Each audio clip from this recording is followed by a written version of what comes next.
আল্লাহ রাব্বুল আলামিন দেখিয়ে দিলেন তোমার এই রান্না করা খাবার তোমাকে খেতে দেওয়া হবে না। ও তানজিউল মুলকা মিম্মান তাশাউ, তোমার রান্না করা খাবার রেখে সব কিছু রেখে তোমার থেকে ক্ষমতা ছিনিয়ে নেওয়া হচ্ছে, তোমাকে বাংলাদেশ ছেড়ে পালিয়ে যেতে হবে।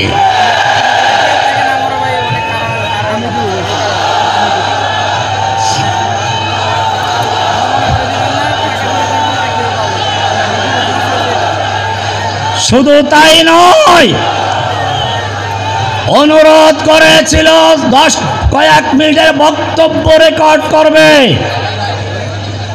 সেনাবাহিনী জানিয়ে দিল দুই দিক থেকে যেভাবে প্লাবন আসছে তাতে আর তোমার বক্তব্য দেওয়ার কোনো সুযোগ নেই। তুমি যদি বক্তব্য দিতে যাও ৪৫ মিনিটের মধ্যে দুই দিক থেকে আল্লাহর গজব হয়ে আবাবিল পাখি এসে তোমাকে ছিঁড়ে ফিরে কুত্তার মতো গিলে ফেলবে। তুমি সারা জীবন আলেম ওলামাদের কণ্ঠরোধ করেছো, তাফসীর মাহফিলগুলো বন্ধ করেছো,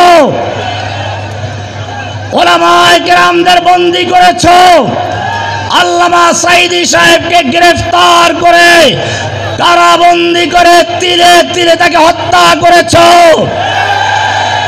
আমাকেও দীর্ঘদিন কারাবন্দী করে হাতে হ্যান্ডকাপ লাগিয়ে মাথায় হেলমেট পরিয়ে গায়ে বুলেট প্রুফ জ্যাকেট লাগিয়ে পায়ে ডান্ডা বেরি লাগিয়ে এরকম ভাবে আমাকে 11 বছর 16 দিন পর্যন্ত কারাগারে নির্জন কারাবাসে বন্দী করা হয়েছিল। আমি আপনাদের বলতে চাই, আমি দেখেছি সে অবস্থায়ও আল্লাহ সুবহানাহু ওয়া তাআলা আমাদের ইজ্জত দিয়েছেন, সম্মান দিয়েছেন। মানুষ সুযোগ পেলে হাত মিলাবার চেষ্টা করেছে, পকেটে টাকা পয়সা হাদিয়া দেওয়ার চেষ্টা করেছে, কিন্তু আপনারা দেখেছেন আমাদেরকে যারা কারাবন্দী করেছিল আজকে যখন তারাও সেই কারাগারে বন্দী হয়েছে, তাদের মাথায় হেলমেট উঠেছে, তাদের গায়ে বুলেট প্রুফ জ্যাকেট লেগেছে, এবারে জনগণ তাদের সঙ্গে মুসাফা করতে নয়, পচা ডিম দিয়ে আর ছেঁড়া জুতা দিয়ে তাদেরকে স্বাগত জানায়।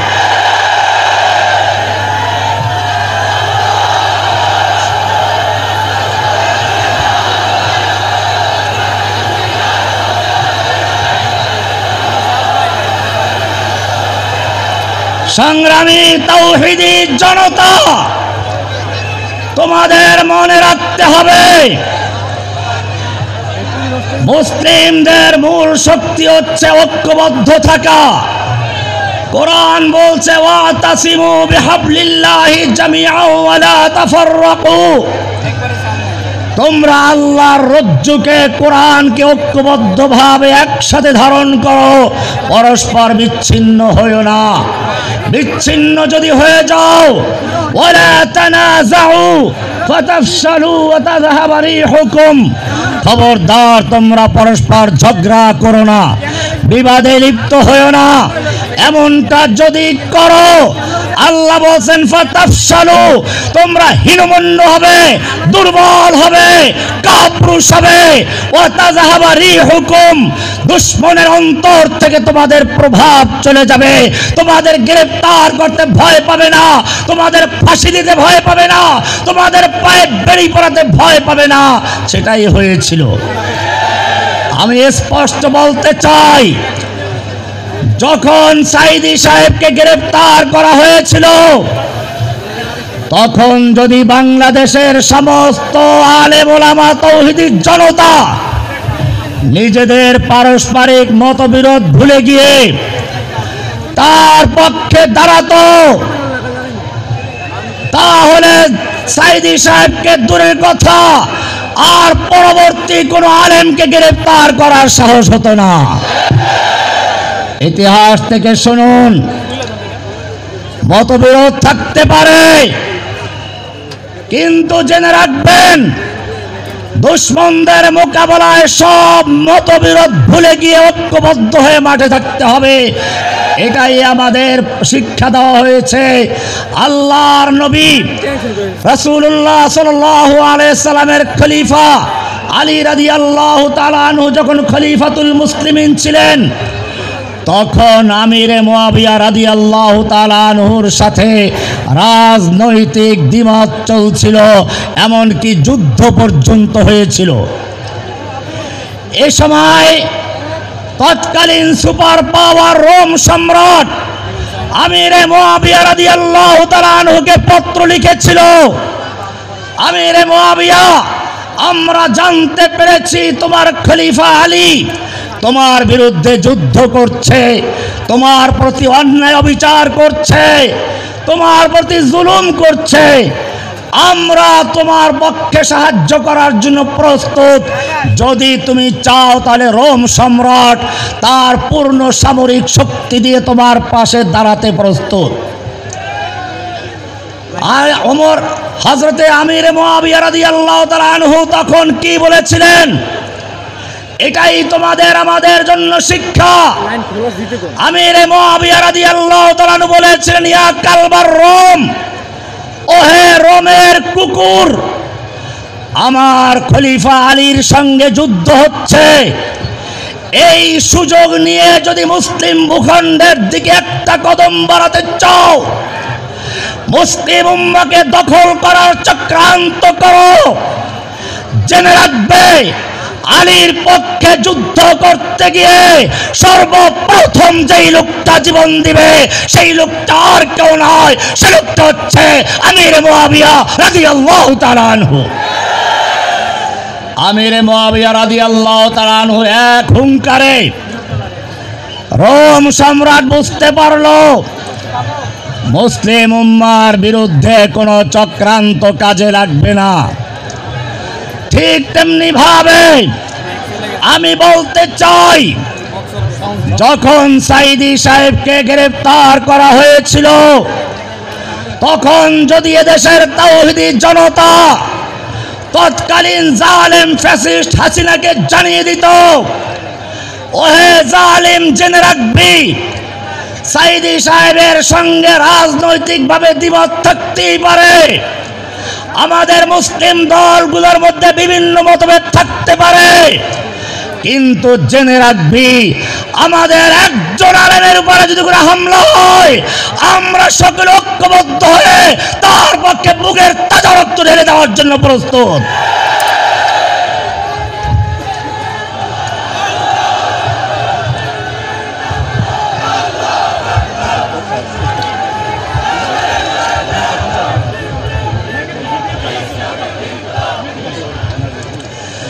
ভাইরা আমার, মনে রাখতে হবে আল্লাহর নবী সাল্লাল্লাহু আলাইহি ওয়াসাল্লাম নিজে যুদ্ধ করেছেন, উহুদের যুদ্ধ চলছে। এ সময় এক যুবক এসে বলছে, ইয়া রাসূলুল্লাহ, এই আমার যৌবন, এ আমার শক্তি, আমার তারুণ্য, এই আমার সুন্দর চেহারা, আমি যদি আল্লাহর রাস্তায় যুদ্ধ করতে করতে শহীদ হয়ে যাই, আমার জন্য কি পুরস্কার রয়েছে? আল্লাহর নবী সাল্লাল্লাহু আলাইহি ওয়াসাল্লাম বললেন, তোমার জন্য জান্নাত রয়েছে। যুবক বলল, বাহ, কি সুন্দর সুসংবাদ। যুদ্ধ করার জন্য একটু শক্তির তো প্রয়োজন। উনি কয়েকটা খেজুর বের করে খেলেন, বাকি খেজুরগুলো ছুঁড়ে মারলেন আর বললেন, এতগুলো খেজুর খেতে গেলে আমার জান্নাতে যেতে অনেক দেরি হয়ে যাবে। যুদ্ধ করতে করতে দুশমনদের ভিড়ের ভিতরে ঢুকে পড়লেন, যেদিকে যাচ্ছেন কেবল লাশের স্তূপ করে দিচ্ছেন। মুসলিম সৈনিকেরা দেখতে পেল পূর্ণিমার চাঁদ যেরকম কালো মেঘের ভিতরে ঢুকে পড়ে, ওই যুবক সেরকম ভাবে কাফেরদের ভিড়ের ভিতরে ঢুকে পড়েছে। সাহাবায়ে কেরাম ডাক দিলেন, ও যুবক, তুমি তো কাফেরদের ভিড়ের ভিতরে ঢুকে পড়েছ, ফিরে এসো। যুবক তাকালো, চেহারায় রক্ত, ঠোঁটে মুস্কি হাসি, আর বলল আমাকে যেতে দাও। আমি উহুদের পাহাড়ের দিক থেকে আমার নাকের ভিতরে জান্নাতের সুগন্ধ পাচ্ছি। ভাইরা আমার, যুদ্ধ করতে করতে যুবক শহীদ হয়ে গেলেন। আল্লাহর নবী নিজেও যুদ্ধ করেছেন। একজন ওসমান রাদিয়াল্লাহু তাআলা আনহুকে হুদায়বিয়ার সময় মক্কায় পাঠালেন, যাও মক্কার লোকদেরকে বুঝাও আমরা যুদ্ধ করতে আসিনি, ওমরা করতে এসেছি। আমাদের পরনে ইহরামের কাপড় যুদ্ধের পোশাক নয়, আমাদের সঙ্গে কোরবানির পশু রয়েছে, অস্ত্র নয়। মক্কার কাফেররা চিন্তা করলো এই তো একটা সুযোগ, মুহাম্মদ সাল্লাল্লাহু আলাইহি সাল্লাম নিজে এবং তার সঙ্গীরা মক্কার কাছে এসেছে, এই লোকগুলো হত্যা করলে আমাদের সব বিপদ আপদ শেষ হয়ে যায়। কিন্তু একটু ভয়ও ছিল, সেজন্য মুসলিমদের শক্তি পরীক্ষা করার জন্য একটা গুজব ছড়িয়ে দিল ওসমানকে হত্যা করা হয়েছে। ইতিহাস পড়ুন, আল্লাহর নবীর তাবুতে যখন খবর ছড়িয়ে পড়ল ওসমানকে হত্যা করা হয়েছে, আল্লাহর নবী তখন তাবুতে বসে বসে দোয়া করেন নাই, তাবুর থেকে বেরিয়ে এলেন, জোরে ডাক দিলেন ইয়া সাহাবাস শাজারা, ওহে গাছের নিচে অবস্থানকারী সাহাবীরা বেরিয়ে আসো, আমার কাছে খবর এসেছে আমার ওসমানকে হত্যা করা হয়েছে। এই বলে আল্লাহর নবী হাত বিছিয়ে দিলেন আর বললেন, আমি হাত বিছিয়ে দিলাম, আমার হাতে হাত রেখে বায়াত করো, অঙ্গীকার করো, প্রতিজ্ঞা করো, হয়তো ওসমান হত্যার বদলা নিতে গিয়ে মক্কা বিজয় করে ছাড়ব, নতুবা সকলেই শহীদ হয়ে যাব, আমরা কেউ মদিনায় ফিরে যাব না। ইতিহাস সাক্ষী, আল্লাহর নবীর হাতের উপরে হাত রেখে পর্যায়ক্রমে 1400 সাহাবায়ে কেরাম বায়াত করলেন। এক পর্যায়ে আল্লাহর নবী নিজের বাম হাতটাকে ডান হাতের উপর রেখে বায়াত করেন, বললেন এটা ওসমানের হাত, যাতে ওসমান এই পবিত্র বায়াত থেকে বঞ্চিত না হন। বায়াত হয়ে গেল। আল্লাহর নবীর সাহাবীরা কবিতা পড়তে লাগলেন, নাহনুল্লাযীনা বায়াউ মুহাম্মাদা আলাল জিহাদে মা বাকিনা আবাদা, আমরা সে জাতি যারা আল্লাহর নবী মুহাম্মাদের হাতে হাত রেখে বায়াত করেছি, আমরা যুদ্ধ চালিয়ে যাব যতক্ষণ পর্যন্ত আমার দেহের সঙ্গে রূহ থাকবে, হয় শরিয়াত নয় শাহাদাত, আল্লাহর জন্য জীবন বাজি, মরলে শহীদ বাঁচলে গাজী, এই স্লোগান নিয়ে যখন তারা মাঠে অবতীর্ণ হলেন মক্কার লোকেরা ভয় পেয়ে গেল। এরপরে হুদায়বিয়ার সন্ধি হলো। ও মুসলিম জেনে রাখো, আজকেও আমাদেরকে ভারত হুঙ্কার দেয়, ভারত থেকে একজনের মাঝে মধ্যে খবর ছড়ায় চট করে ঢুকে পড়ব। আমরা বলি তুমি চট করে ঢুকে পড়ো, বিডিআর বিদ্রোহের নামে এদেশের সেনাবাহিনীকে বিডিআরকে তুমি হত্যা করেছো, তার বিচার করে তোমাকে ফাঁসির মঞ্চে ঝুলাবার জন্য এদেশের তাওহীদি জনতা অতন্ত্র প্রহরী অপেক্ষা করছে। তুমি চট করে ঢুকে পড়ো, তুমি চট করে ঢুকে পড়ো। শাপলা চত্বরে রাতের অন্ধকারে বাতি বন্ধ করে দিয়ে তাওহীদি জনতার রক্তে তুমি শাপলা চত্বর রঞ্জিত করেছিলে, তুমি চট করে ঢুকে পড়ো। তাওহীদি শাপলা চত্বরের জনতার বিচার করে, সেই শহীদ হত্যার বিচার করে তোমাকে ফাঁসির মঞ্চে ঝুলাবার জন্য দেশে ফাঁসির মঞ্চ তৈরি রয়েছে। তুমি চট করে ঢুকে পড়ো। তোমার অপবিত্র স্বামী, অবৈধ স্বামী গুজরাটের কসাই নরেন্দ্র মোদীকে বাংলাদেশে আনার জন্য ব্রাহ্মণবাড়িয়াতে হাটাজারিতে হাজার হাজার ছাত্রকে হত্যা করেছ, আহত করেছ। তুমি চট করে আসো, তুমি চট করে আসো। ব্রাহ্মণবাড়িয়ার শহীদদের এবং হাটাজারির শহীদদের বিচার করে তোমাকে ফাঁসির মঞ্চে ঝুলাবার জন্য দেশের মানুষ তৈরি আছে। বলছিলাম মক্কার কাফেররা যখন অঙ্গীকার শুনল, বায়াতের খবর শুনল, ওদের হৃৎপিণ্ডে জালজালা তৈরি হয়ে গেল, ভয় পেয়ে গেল। এবারে তারা হুদায়বিয়ার সন্ধি করার জন্য তৈরি হলো।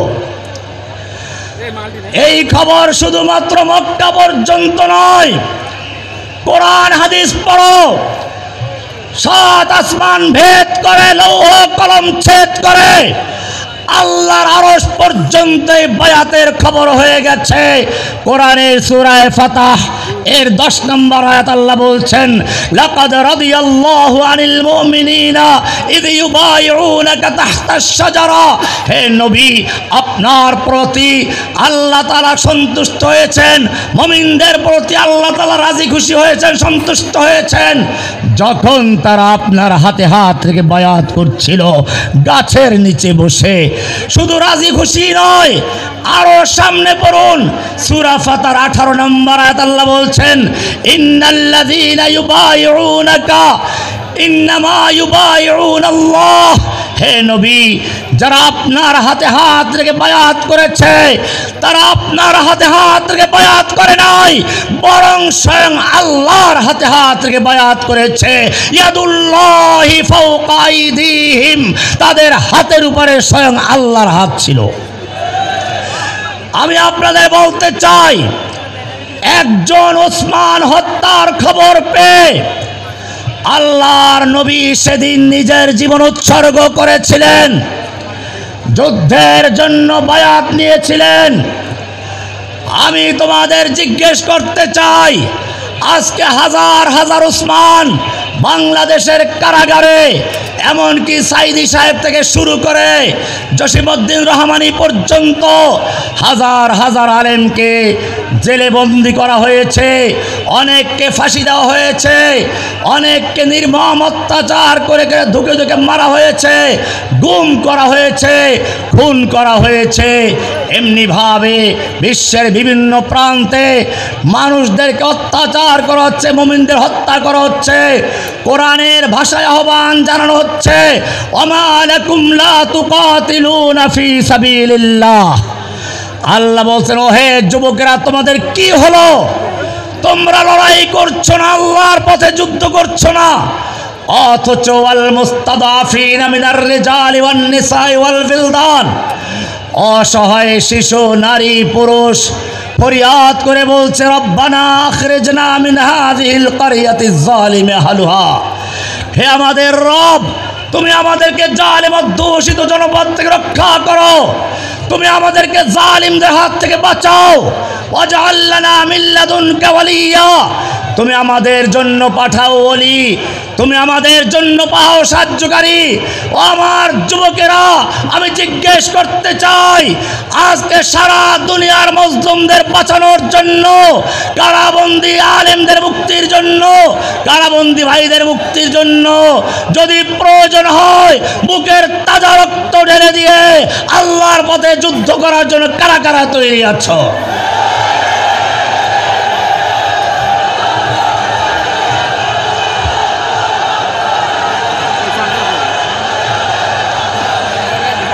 জেনে রাখবে, তোমার আমার চেয়ে তোমার আমার নবীর চেহারা অনেক সুন্দর ছিল, তোমার আমার রক্তের চেয়ে নবীর রক্ত অনেক পবিত্র ছিল। তোমার আমার নবী রাস্তায় চলতে গেলে মেঘ ছায়া দিত, পেশাব করতে গেলে খেজুর গাছ এসে আড়াল করে দিয়েছে। কোরআন পড়ো, আল্লাহর নবীর সামনে কেউ জোরে কথা বললে ওহী নাযিল হয়ে গেছে, লা তারফাউ আসওয়াতাকুম ফাওকা সাওতিন নবী, খবরদার নবীর আওয়াজের জোরে আওয়াজ করে কথা বলবি না। এমনটা যদি করো তাহলে জীবনের সমস্ত আমল বরবাদ হয়ে যাবে। তোমার আমার নবী যখন কোরআন মুখস্থ করার জন্য ঠোঁট নাড়াচাড়া করছেন, আল্লাহ বলছেন, লা তুহাররিক বিহি লিসানাকা লিতাজালা বি, হে নবী, কোরআন দ্রুত মুখস্থ করার জন্য আপনি ঠোঁট নাড়াচাড়া করবেন না। ইন্না আলাইনা জামাহু ওয়া কুরআনা, গোটা কোরআনকে নূর বানিয়ে আপনার সিনায় জমা করে দেওয়ার দায়িত্ব আমি আল্লাহ নিজে নিয়েছি। আমি জিজ্ঞেস করতে চাই, যেই নবীর জন্য আল্লাহর এত মায়া, সেই নবীকে যখন তায়েফের ময়দানে পাথর মারা হচ্ছিল, আল্লাহ দেখতে পাচ্ছিলেন কিনা? আল্লাহর ফিরাবার ক্ষমতা ছিল কিনা? ফিরিয়েছিলেন কিনা? কেন ফিরান নাই? সেখানে আমাদের পরিষ্কার হয়ে গেছে। আল্লাহ তাআলা শিক্ষা দিলেন, পরিষ্কার কোরআন বলছে, আম হাসিবতুম আন তাদখুলুল জান্নাহ, তোমরা কি মনে করেছো এমনিতেই জান্নাতে ঢুকে পড়বে? ওয়ালাম্মা ইয়াতিকুম মাসালুল লাযিনা খালাউ মিন ক্বাবলিকুম, অথচ তোমাদের প্রতি আসবে না ওই সকল বিপদ আপদ মুসিবত যা এসেছিল তোমাদের আগের লোকদের প্রতি। মাসাতুমুল বাসা ওয়াদ দাররা ওয়া যুলজিলু হাত্তা ইয়াকুলার রাসূল ওয়াল লাযিনা আমানু মাআহু মাতা নাসরুল্লাহ। সুতরাং বুঝতে হবে, আল্লাহর নবীকে যখন রক্ত দিতে হয়েছে, সাহাবায়ে কেরামদের রক্ত দিতে হয়েছে, কিয়ামত পর্যন্ত যারা নবীওয়ালা কাজ করবে তাদেরকে রক্ত দিতে হবে। আমার ভাইয়েরা, আমি জিজ্ঞেস করতে চাই, বাংলার জমিনে আল্লাহর দ্বীনকে বিজয়ী করার জন্য যদি রাজপথে বুকের তাজা রক্ত ঢেলে দিতে হয়, কে কে তৈরি আছো? লিল্লাহে তাকবীর।